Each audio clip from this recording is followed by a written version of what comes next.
Makanya orang-orang arif billah mengatakan apa? La na'budu rabbana lam yara. Nah, kami tidak akan sembah Allah itu kalau Allah yang kami sembah itu belum kami saksikan, belum kami lihat. Berarti menyaksikan Allah dalam beribadah itu adalah suatu hal yang wajib. Ya, suatu hal yang wajib bagi diri kita. Kalau kita tidak menjadi ibadah yang hampa, ibadah yang sia-sia. Makanya Allah ingatkan kita dalam surat Al-Hijr ayat 99. Kalau tidak salah benar tuh Bapak Ibu. Wa'bud rabbaka hatta ya'tiyakal yakin. Sembahlah Rabbmu itu. Beribadahlah kamu kepada Tuhanmu itu hatta ya'tiyakal yakin. Sehingga benar-benar datang di dalam hatimu. Benar-benar terbit di dalam ruhanimu itu suatu keyakinan.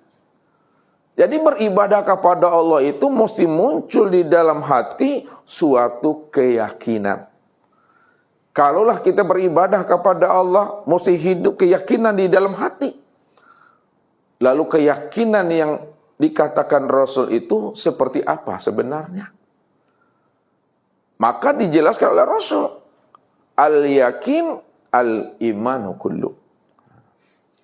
Yang dikatakan yakin itu kata Rasul adalah iman yang sempurna. Kalaulah beribadah kepada Allah itu mesti iman yang sempurna yang hidup di dalam hati ini. Lalu iman yang sempurna dalam beribadah itu yang seperti apa? Maka ditegaskan oleh baginda Rasul kepada kita kembali. Yang dikatakan iman yang sempurna itu dalam beribadah kepada Allah adalah antu'minu biru'yatillah. Di mana kamu benar-benar menyaksikan Allah yang kamu imani itu. Inilah puncak daripada ibadah itu. Makanya di dalam surah Az-Zariyat ayat 56 itu Allah katakan apa kepada kita? Wa ma khalaqtul jinna wal insa illa liya'budun. Tidak aku ciptakan jin dan manusia itu untuk beribadah kepadaku. Ibadah itu makna hakikatnya liya'rifani. Pengabdian kita kepada Allah itu hakikatnya untuk mengenal dirinya. Hakikat mengenal dirinya. Ini yang disebut namanya dengan liqa. Perjumpaan dengan Tuhan.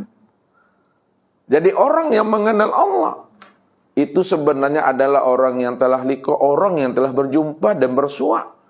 Hakikat liqa, hakikat berjumpa dan bersua itu ini yang disebut namanya dengan musyahadah.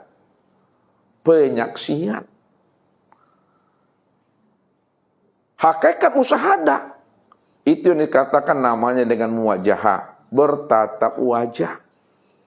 Hakikat bertatap wajah itu yang disebut namanya dengan fana. Hakikat fana itulah yang disebut namanya dengan baqa, berkekalan. Jadi ketika kita melakukan satu ubudiyah, berzikirkah kita namanya? Maka zikir dan ibadah yang kita lakukan itu benar-benar zikir dan ibadah yang sudah mengenal dirinya supaya kita bisa berjumpa dan bermusyahadah. Yang menghantarkan diri kita ini benar-benar dalam keadaan fana. Hilangnya akan keakuan wujud dan diri kita ini di dalam keakuan wujud diri Allah. Hilangnya sifat kita ini di dalam sifatnya Allah. Kalaulah sudah fana, sudah lenyap, sudah hilang wujud dan sifat kita ke dalam wujud dan sifatnya Allah, maka ketika itulah sebenar-benarnya kita sadar dengan puncak kesadaran tertinggi, rupanya bukan kita lagi yang beribadah dan berzikir di sana. La sholata illallah, la yazkurullah illallah. Tidak ada yang sholat melainkan yang sholat itu sebenar-benarnya adalah dia. Tidak ada yang berzikir dan ingat melainkan yang berzikir dan ingat itu sebenar-benarnya adalah Dia. Maka ibadah yang kita lakukan setelah kita mengenal akan dirinya, itulah yang disebut namanya ibadah yang daimun, ibadah yang berkekalan, ibadah yang telah bermakrifat kepada dirinya. Tidak ada lagi sebesar zarah adanya pengakuan kita ini dalam melakukan suatu ubudiyah, amaliyah kepada dirinya, melainkan hanya Allah lah semata-mata yang memuji dan yang mengingat akan dirinya. Wa ani'buduni hadza siratum mustaqim. Akulah yang menyembah dan memuji akan diriku sendiri. Tidak ada siapa-siapa. Maka itu yang Allah katakan kepada kita. Wa ana rabbaka usolli. Akulah Rabbmu yang benar-benar sholat itu, bukan dirimu. Ya. Makanya diri kita bukanlah kenyataan wujud diri kita. Akan tetapi diri kita ini nyatanya akan wujud diri Allah. Allah lah yang wujud. Allah lah yang sebenar-benar diri itu, Bapak Ibu. Untuk mengenal Allah yang wujud dan Allah yang sebenar-benar diri, ini yang akan usah antarkan pemahamannya. Supaya jelas Tuhan yang kita imani itu Tuhan yang mana sebenar-benarnya? Atau Tuhan yang kita imani selama ini Tuhan yang berbentuk huruf dan lafaz. Kalau Tuhan yang kita imani selama ini berbentuk huruf dan lafaz, berarti kita telah menjadikan tulisan Allah itu menjadi Tuhan dalam hidup kita. Ini yang disebut namanya syirik yang nyata itu. Padahal Allah mengatakan wa minan nasi may ya'budullaha ala harfin. Ada sebahagian daripada manusia ini, dia mengaku menyembah aku, dia mengaku mengingat aku, dia mengaku bertuhan kepada aku. Sebenarnya yang disembah dan diingat dan dituhankannya itu bukan aku, melainkan adalah huruf Allah, lafaz Allah dan tulisan Allah. Jadi untuk lebih jelas Bapak Ibu pemahaman tentang Tuhan, ya, ini diperhatikan betul. Ustaz akan tinggikan kajian kita malam hari ini, ya. Di dalam Al-Quran surat Al-Insan Bapak Ibu, ya, dijelaskan oleh Allah ayat 1 itu, hal atah alal insan hinu minad dahri lam yakun say'an mazkurah. Telah datang kepada manusia, kepada insan satu waktu dari masa yang tidak pernah bisa disebut, yang tidak pernah bisa diceritakan, dijelaskan, diungkapkan dengan kata-kata dan suara.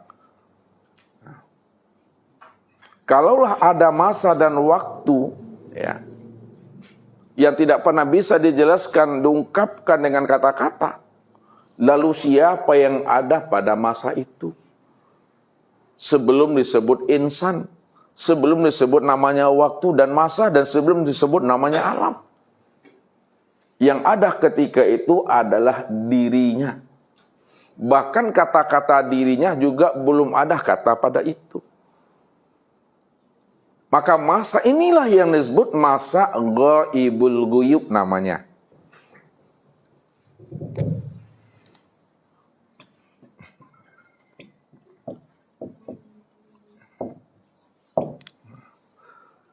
Masa ghaibul ghuyub itu masa kehampaan dalam ketiadaan. Mana masa kehampaan dalam ketiadaan itu? Masa kegaiban di dalam kegaiban. Ini yang disebut namanya masa kehampaan dalam ketiadaan. Yang tidak pernah bisa disebut, yang tidak pernah bisa diceritakan. Inilah yang dikatakan rahasia hakikat diri Tuhan itu.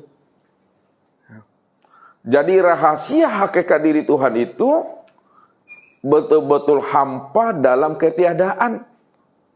Kosong sebenar-benar kosong. Benar-benar tidak ada Bapak Ibu. Karena dia adalah kosong, benar-benar tidak ada.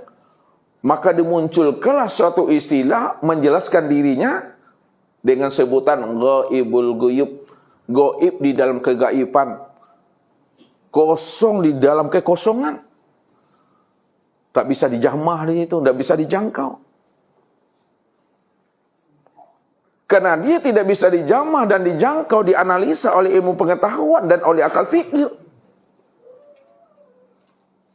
Maka disitulah dia menamai dirinya dengan Allah. Jadi Allah itu nama bagi kekosongan itu. Allah itu nama bagi kekosongan. Allah itu nama bagi kehampaan. Allah itu nama yang tidak bisa disebut. Nama yang tidak pernah bisa dianalisa, diuraikan dengan kata-kata dan ilmu pengetahuan.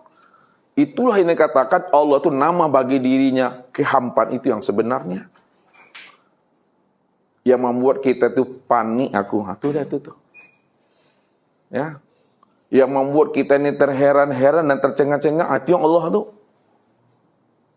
Disitulah dikatakan Allah itu nama bagi kekosongan, nama bagi ghaibul ghuyub, nama bagi hampa dalam ketiadaan itu.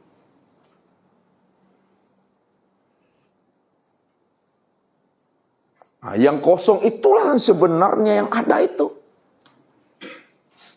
Hampa dalam ketiadaan itulah sebenar-benarnya diri yang sebenar wujud, diri yang sebenar ada. Maka segala yang ada, segala yang wujud. Kita ini ada, segala sesuatu ini ada. Adanya di dalam ketiadaan. Ya. Segala yang wujud, segala yang ada, semua kita ini ada di dalam ketiadaan. Ada dalam kekosongan. Ada dalam kehampaan. Bagaimana memahaminya kita ini ada di dalam ketiadaan. Segala yang wujud dan segala yang ada di dalam kekosongan itu. Ini yang disebut namanya ilmu mengambil buah di dalam biji. Menebang pohon di dalam bijo. Bukan ajo dah. Bijo. Tahu bijo? Biji. Nah, lihat. Saya mengantarkan pemahaman ini. Ya.